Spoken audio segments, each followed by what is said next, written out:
Minu magistritöö teema oli Ülemiste linnaku sotsiaalne kapital ja minu juhendaja oli Mare Kurvits. Miks ma selle teema valisin? Ma sotsiaalset kapitalist tegelikult ennem ei teadnud suurt midagi kui sõna, et on olemas selline termin nagu sotsiaalne kapital. Kui ma oma magistritöö võimalikke teemasid hakkasin uurima, minu soov oli ikkagi teha mingi selline töö teemal, mis ka Ülemiste linnakul oleks oluline olnud. Ja üks nendest teemadest oligi sotsiaalne kapital. Ja ma siis valisin selle teema, hakkasin uurima. Et Ülemiste linnak on ise Baltimaade ja suurim ärilinnak, siin on hästi palju talente. Ja Ülemiste linnaku jaoks on alati olnud väga oluline koostöö siis oma nende ettevõtetega, kes siin Ülemiste linnakus on, kui ka nende talentidega. Ja Ülemiste linnakus siis ei olnud varem uuritud sotsiaalset kapitali, aga sotsiaalne kapital on siis ressurss, mis tekib kas siis liikmete, inimeste omavahelisel suhtlusel kogukonnas, ettevõtetes, mõnes piirkonnas. Ja siis minu töö eesmärgiks oligi siis uurida selle sotsiaalse kapitali taset, mis Ülemiste linnakus on. Siin siis tõin välja mõned väljavõtted oma lõputööst, et mis see sotsiaalne kapital on. Ta ongi siis ressurss või hüve, mis on kättesaadav kogukonna või sotsiaalsete suhete kaudu kogukonnas. Saab jagada omavahel infot, sellest inimesed ja ettevõtted saavad kasu. See tekib võrgustike ja kogukonna liikmete suhete kaudu. Ja ka sealt lähtuvalt tegelikult need ettevõtted eelistavad tegutseda selles piirkonnas, kus töötajad tunnevad ennast osa sellest sotsiaalsest võrgustikust. Ehk neile võiks meeldida töötada Ülemiste linnakus ja ettevõtted võiksid saada sellest kasu. Ja see ongi siis hüve, mis on kättesaadav üksikisikutele ja rühmadele sotsiaalsete suhete kaudu ja saab alguse teabe jagamisest.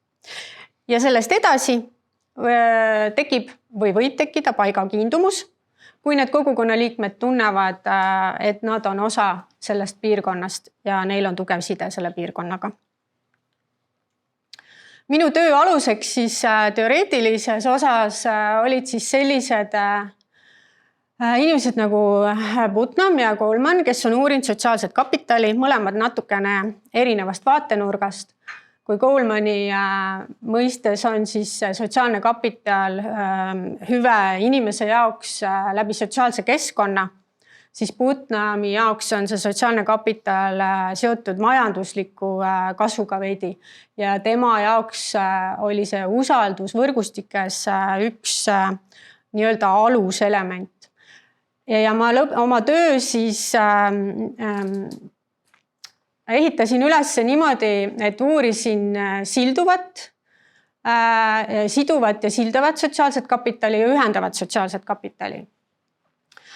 Siduv sotsiaalne kapital on see, kui ütleme, et on ettevõte, milles on siis need töötajad, kellel on üks huvi, nad töötavad ühes ettevõttes. Nad on koos läbi siduva sotsiaalse kapitali. Sildav sotsiaalne kapital tekib siis, kui näiteks kaks erinevat ettevõtet omavahel suhtlevad. Et neil on erinevad töötajad, neil on natukene erinev taust. Ja ühendav sotsiaalne kapital minu uurimustöös oli tegelikult Ülemiste linnak. Ehk tema on siis see organisatsioon, mis vertikaalselt ülevalt justkui nagu seob selle sildava ja siduva sotsiaalse kapitali kokku. Võtsin 3 teemat oma töös siis oluliseks punktiks, mida uurida. Oli usaldus, millest tekib siis abi pakkumine, millest omakorda tekib sotsiaalsete tegevuste osavõtt. Ja uurisin siis selle kaudu siis neid omavahelised suhteid ja seda ulatust kogukonnas. Andmeid ma kogusin küsimustiku kaudu ja oli segatüüpi uurimusega tegu. Vastas kokku minu uuringus siis 62 inimest, nendest 51 vastas küsimustikule ja tegin ka 11 intervjuud. Intervjuud ma tegin sellepärast, et saada teada natukene sügavuti nende küsimuste tausta ja nendel inimestel oli võimalik siis ka laiemalt mõelda ja mulle tagasisidet anda, mida nad arvavad nende küsimustest süvitsi. Usalduse kohta siis küsisin järgnevaid küsimusi. Kõigepealt ma küsisin, et kas te üldse üleüldiselt usaldate oma sõpruskonda ja loomulikult ma ka eeldasin, et sealt tuleb suur jaatav vastus, et jah, nad usaldavad, kuigi siin on ka näha, et enamus kordadel usaldavad. Siis järgmine küsimus, ma läksin aste nagu sügavumuti rohkem, et kas te usaldate oma töökaaslasi ja kas te usaldate Ülemiste linnaku kogukonna liikmed, kes ei ole kolleegid. Ja 4. küsimus selles grupis oli siis, et kas te arvate subjektiivselt, et Ülemiste linnaku kogukonna liikmete omavaheline usaldustase on kõrge. Vastustest tuli välja nii küsimustest kui intervjuudest, et see siduv sotsiaalne kapital, mis puudutab siis oma sõpruskonda ja töökaaslasi, selle sotsiaalne kapital on kõrge, usaldatakse oma kolleege ja kogukonna liikmete hulgas usaldus kasvab siis piirkonnas oldud aja jooksul. Ja intervjuudest tuli välja päris palju selliseid nüansse, kus öeldi, et see keskkond, see Ülemiste linnak on ise selline, mis justkui tekitab usaldust, et kuna üks intervjueeritav tõi veel välja sellise punkti, et need ettevõtted, kes siin Ülemiste linnakus on kõik ikkagist edukad ettevõtted, nagu selle intervjueeritava arvates. Ja tänu sellele ta juba eeldab, et see usaldus nii teiste ettevõtete kui ka üldiselt Ülemiste linnaku suhtes on kõrge. Aga tundmatute inimeste puhul see usaldus selgelt ei ole nagu kõrge, et nad ei osanud võtta ka seisukohta, et hiljem siit tuleb välja appimineku osas, et miks nad nii arvavad. Abipakkumise kohta küsisin sarnaselt kõigepealt, et küsisin, kas nad lähevad appi oma sõpradele, kas nad lähevad appi oma kolleegidele, kes ei ole siis Ülemiste linnaku, kes on nagu ainult nende nagu kolleegid nende ettevõttes või siis Ülemiste linnaku kogukonna liikmetele, kas nad läheksid neile appi. Siit tulebki selgelt välja, et sõbrale ja kolleegile minnakse enamus kordades ikkagi appi. Aga Ülemiste linnaku kogukonna liikmetele oli selline enamus kordadel või nii ja naa, et ei osatud nagu öelda, et kas nüüd minna või mitte. Ja intervjuudest selgus jällegist, et see abi pakkumine on seotud kas siis isiklike kogemuste kaudu või siis sellest olukorrast, miks peaks appi minema. Et oma sõpradele ja oma kolleegidele pigem alati minnakse appi. Aga kui nüüd Ülemiste linnakus keegi teine kogukonna liige vajab abi, siis see sõltub kas sellest, et tegu on mingi õnnetusega ja siis sealt omakorda selgus, et kas ma oskan nagu aidata, et siis kui ma oskan, siis ma lähen appi. Või siis, et kui keegi küsib teed või nõu, et kus mingi maja asub, siis pigem minnakse alati nagu appi ja aidatakse. Ja siit ka peegeldus see, et see piirkond on üleüldiselt sellise usaldusliku fooniga. Ja tänu sellele ei teki nagu tunnet, et ma ei tahaks aidata. Et pigem see selline kogukonna tunne on, et loomulikult ma aitan, et kui keegi ka võõras küsib abi selles piirkonnas.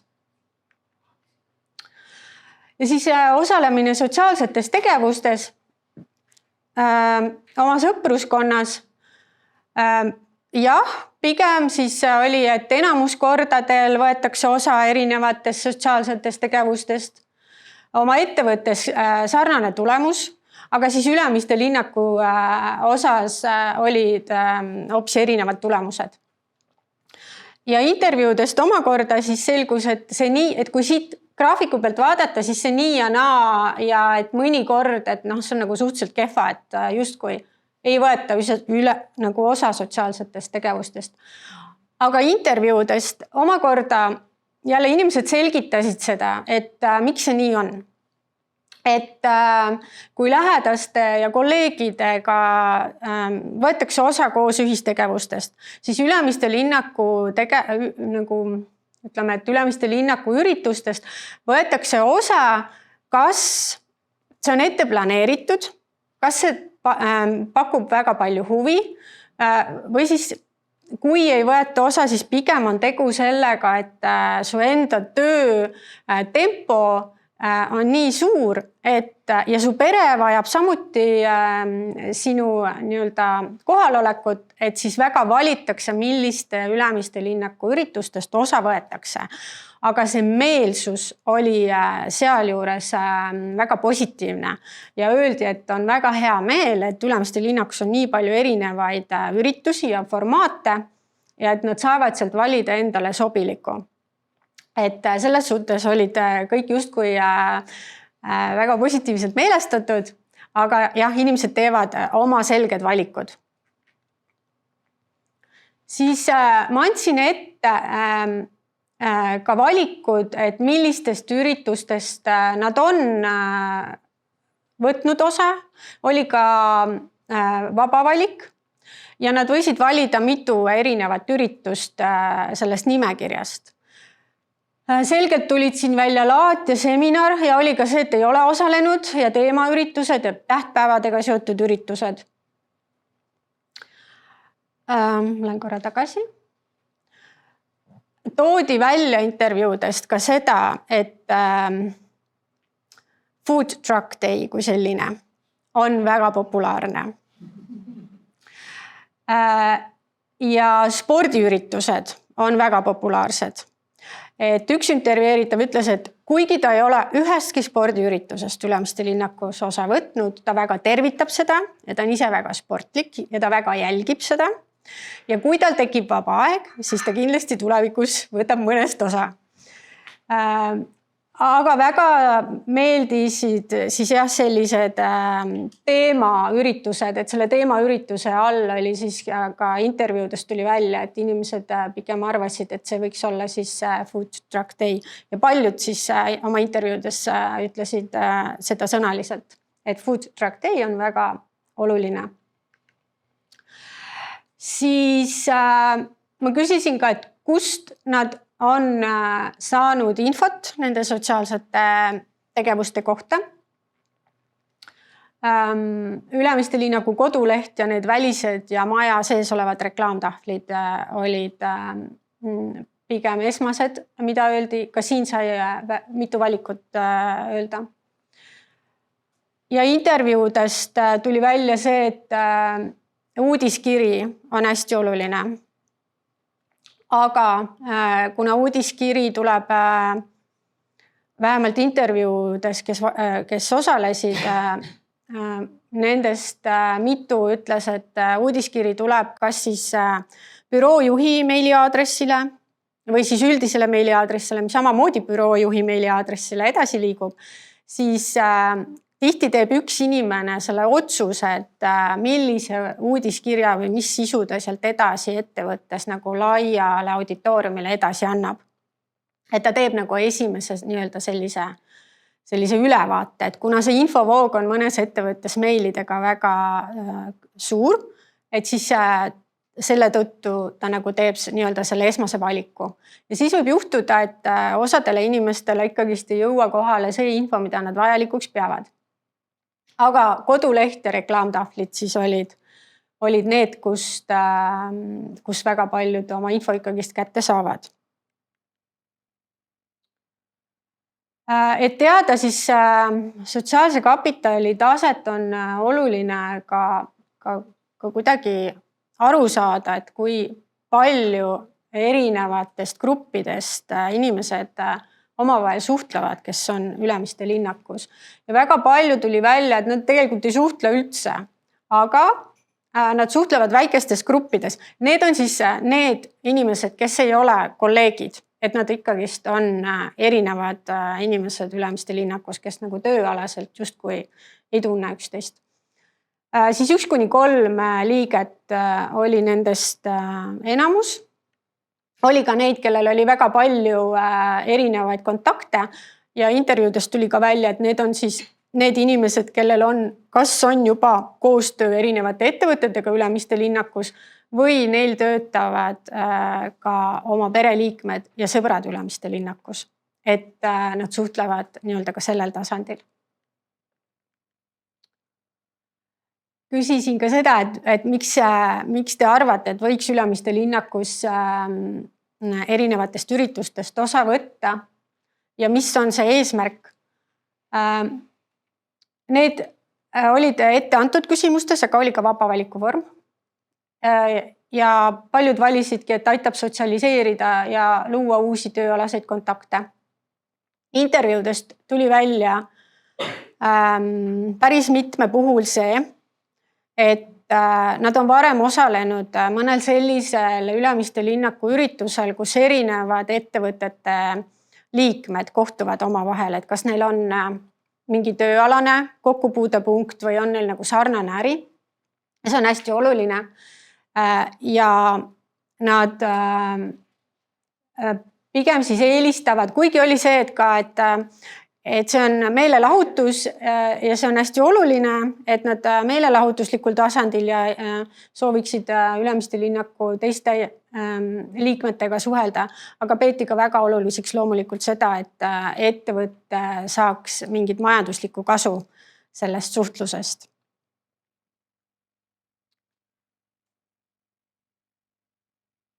Ja siin just nende liikmetest lähtuvalt, et kui nad tunnevad, et kui suur võimalus oleks siis kohata töökaaslasi või tuttavaid või kas te tunnete, et olete Ülemiste linnaku kogukonnast, siis siin need vastuse valikud olid põhimõtteliselt seinast seina ja intervjuudest selgus, et võimalus kohata teisi siis töökaaslasi või tuttavaid on üpris suur tegelikult.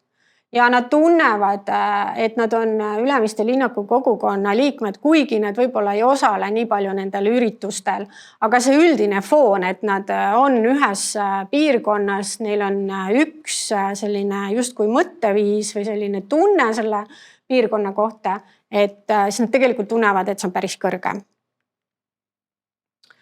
Ja viimased küsimused olid siis selle ühendava sotsiaalse kapitali kohta, et aru saada, et kuidas need kogukonna liikmed suhestuvad Ülemiste linnakusse, kui ütleme sellesse piirkonda või organisatsiooni. Ja küsisin, et kas neil on võimalus rääkida kaasa ja ettepanekuid teha, et Ülemiste linnak oleks nende jaoks kas siis kuidagi toredam, turvalisem, parem ja kas nad ka tunnevad, et neid nende mõtteid ja võib-olla isegi murekohti kuulatakse ja arvestatakse. Ja siit tuli tegelikult, ma lähen korra slaid tagasi, et tegelikult tuli välja intervjuudest, enamustel intervjuude vastanutest, et nad tunnevad, et neil on võimalus teha ettepanekuid, et tegelikult nad leiavad need kohad üles, kus teha ettepanekuid või kui on murekohad, millest rääkida. Ja ka nad suures osas ikkagi tunnevad, et nende ettepanekutega arvestatakse. Et üks intervjueeritav tõi välja, et tal oli täiesti murekoht selle sama õpikumajaga, et kas liftid ei töötanud või midagi. Ja et vist isegi nad jäid kinni siia ja tegelikult see mure lahendati üpris kiiresti. Ja paar tükki tõid välja, et nad isegi ei olnud nagu mingid ettepanekud pidanud nagu tegema, aga nad tundsid, et Ülemiste linnak nagu tegeleb mingite probleemidega, mis nende jaoks olid olulised ja nad nägid, et nende asjadega tegelikult tegeletakse. Toodi ka välja, et need bussiliinid, et võib-olla üks liin, mis siin maha võeti, et sellega tegeleti, et kaasati ka nagu neid kogukonna liikmeid, neid endid. Ja selle KTP ettepanekute arvestamisega tõi ka üks inimene välja, et ta iga pisiasjaga nagu ta ei tahakski nagu kuidagi nagu välja tulla, et ta ootab, et kui on mingi suur probleem, sest ta näeb, et selle Ülemiste linnak iseenesest tegeleb kogu aeg ja arendab seda piirkonda. Ja minu siis lõputöös selgus, et siduva sotsiaalse kapitali tase on kõrge, et need ettevõtted, kes siin on, selle ettevõtte sees, see sotsiaalne kapital on kõrge, inimesed omavahel suhtlevad, kontakteeruvad. aga sidusus Ülemiste linnakuga ja siis nii-öelda sildava ja ühendava sotsiaalse kapitali tase on veidi madalam ja selle taseme tõstmiseks tuleks tegutseda ja seoses sellega tegin ka ma mitmeid ettepanekuid. Et kui inimene tuleb siia linnakusse, et teda seal oma ettevõttes tutvustatakse ja tal on võib-olla nagu selline kaasamisprogramm kindlasti. Et siis sarnane võiks olla kui Ülemiste linnakus, et need inimesed mingi piirkonna tagant võiks kõik kokku tulla ja siis tutvustada neile Ülemiste linnakut, erinevaid ettevõtteid. Ja sealt aasta edasi ka siis võib-olla mitte kõigile, aga mingite positsioonidel võiks olla mentorluse programm, kus siis inimene saab kohe mingid kontaktid näiteks enda sarnase ettevõttega või et ta saaks nii-öelda tuge sellistes küsimustes, kus tema ettevõtte nii-öelda majanduslikult võiks mingit kasu saada. Büroojuhid neil võiks olla ka enda selline sarnane kokkutulemine, nagu on personalijuhtide võrgustik ja turundusjuhtide võrgustik. Sellest lähtuvalt just, kus üks intervjueeritav ütles, et see büroojuht teeb selle esmase valiku, et mida ta jagab ja kellele ta jagab. Et siis neil võiks olla ka oma selline väike kokkutulemise grupp, kus nad võib-olla saavad esmaselt teada juba Ülemiste linnaku sellistest järgmistest sammudest, mis puudutab siis seda üritusi või kogukonda üldiselt. Ja ettevõtete omavaheline koostöö Ülemiste linnakuga on hästi oluline. Ma saan aru, et GDPR-i raames linnaku ettevõtete kontaktibaas võib-olla ei ole tehtav, aga see mõte iseenesest oli, et teha selline kinnine kontaktibaas, mis on äriregistri info põhjal, kus tegelikult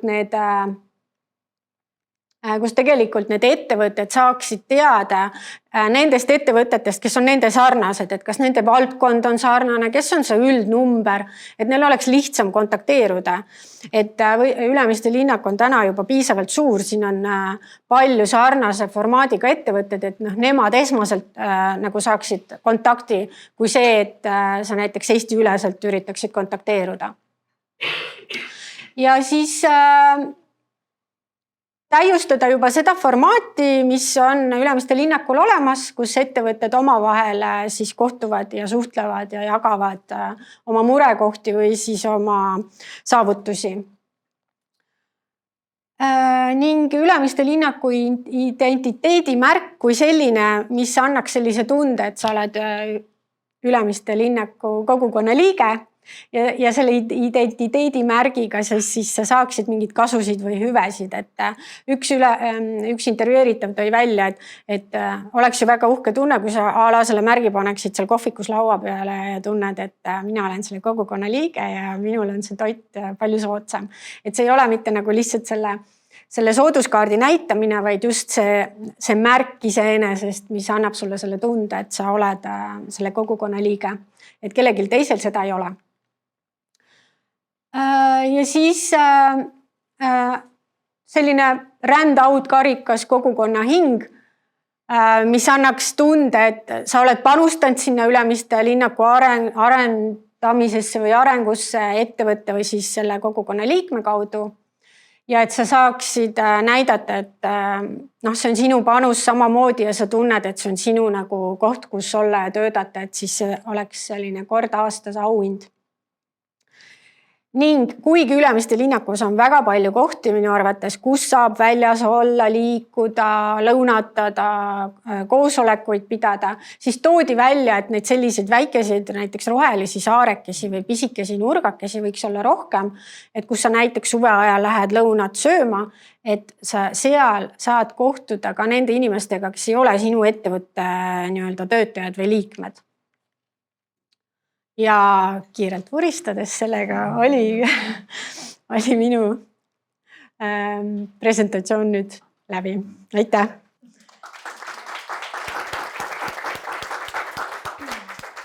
et ma ei tea, kui me jõuame küsimusi Jõuame võtta, ikka. et siis kui kellelgi jah, on Et aitäh, küsimusi. Evelin, et see väga huvitav esitlus ja mina vähemalt sain palju väga häid ideid. Et on meil keegi, kes sooviks kohe küsida midagi, et meil on siin mikrofon küsijale olemas. Nii, suur aitäh väga meeldiva ja hea ettekande eest. Ja mul 2 mõtet tekkis, kui lubad, üks on selline akadeemilisem ja teine on niisugune päris eluline küsimus. Et esimene on see, et kui palju see sildav sotsiaalne kapital erineb tegelikult üldse tavalisest majandussuhtest 2 ettevõtte vahel? Jah? See sildav sotsiaalne kapital, no ettevõtte mõistes pigem mitte, aga kui üldiselt võtta, siis see sildav sotsiaalne kapital ongi see, et sul on näiteks ühes grupis koos erinevas vanuses, erinevas rassis, erinevate, ma ei tea, hobidega näiteks inimesed ja nemad omavahel suhtlevad. Aga ettevõtte mõistes sildav sotsiaalne kapital, no sellest ilmselt räägib nüüd Kaire edasi, et kui palju see seda majanduslikku huvi või majanduslikku edu kasvatab. Selge, aga ma just küsin järgmise küsimuse, et kui sa uurimustööd tegid ja toimetasid sellega, küll ilmselt artiklite lugemisest natuke aega möödas, aga mul endal tekkis see mõte, et tore, sa näitasid neid tulpasid, aga võrdlusbaas ei olnud küll sinu töö eesmärk, aga kas eestlased tervikuna üldse usaldavad nagu, ma jäin nagu mõtlema, et huvitav, kas me usaldame nüüd nagu vähem või palju või kas me usaldame nagu keskmiselt just sellise, ma ei tea, normaalse rahvaga võrreldes. Sa mõtled nüüd, et kas eestlased nagu või... No siin nagu ka linnaku inimesed või nagu, et sa näitasid meile seda nagu tabelit on ja siis ma mõtlesin, et iseenesest seal oli vist 47 ja 41 keskmiselt usaldama või mõtlema, et enda peal mõtlesin, et no ma ei tea, et mis see selline, et kas me saame nagu öelda, et me tegelikult siin linnakus oleme ikkagi siis keskmisest soojemad ja paremad inimesed. Ja see esimene küsimus usalduse kohta oligi nagu üleüldine, et mis ei olnud seotud ei Ülemiste linnakuga, vaid et kuidas inimene ise tunnetab nagu üleüldiselt. Ja minu üllatuseks tegelikult tagasi vist vaadata, aga see suurem protsent ütles, et nad usaldavad inimesi. Et mina eeldasin, et eestlane on selline kinnine, et no, et ei. Aga et tegelikult usaldab. Aga Ülemiste linnaku puhul tuligi välja just see, et ta usaldab selle pärast pigem, et see piirkond ise on nagu nii sõbralik ja kuidagi toetav. Et siin tekib pigem võib-olla see tunne, et kui ma juba siin olen, siis siin on ju kõik siuksed sama toredad ja normaalsed ettevõtted ja inimesed, kui ma ise, et siin see usaldustase on kõrgem. Kui see nii, võiks öelda, et keskmisest nagu siis, et jah.